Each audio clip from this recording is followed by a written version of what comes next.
রাতুল মুখোপাধ্যায়ের নতুন ছবিতে মুখ্য চরিত্রে রুক্মিণী মৈত্র, বিপরীতে দেখা যাবে কোন নায়ককে?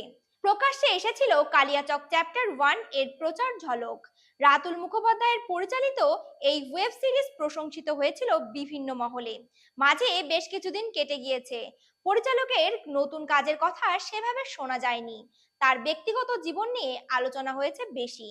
তবে স্টুডিও পাড়ায় অন্দরের খবর, খুব শীঘ্রই নতুন ছবির পরিকল্পনা করছেন তিনি। দেখা যাবে টলিপাড়ায় দুই তারকাকে। শোনা যাচ্ছে এই ছবির মাধ্যমে দর্শক পাবেন নতুন জুটি। ইতিমধ্যে ছবির পরিকল্পনা করে ফেলেছেন তিনি। সূত্র বলছে গল্পটি প্রেমের নাকি আদ্যপান্ত পারিবারিক তা এখনো স্পষ্ট নয়। অভিনেতা বাছাইয়ের ক্ষেত্রে থাকছে বড় চমক। শোনা যাচ্ছে এই ছবিতে প্রথমবার জুটিতে দেখা যাবে অভিনেতা সোহম চক্রবর্তী এবং অভিনেত্রী রুক্মিণী মৈত্রকে।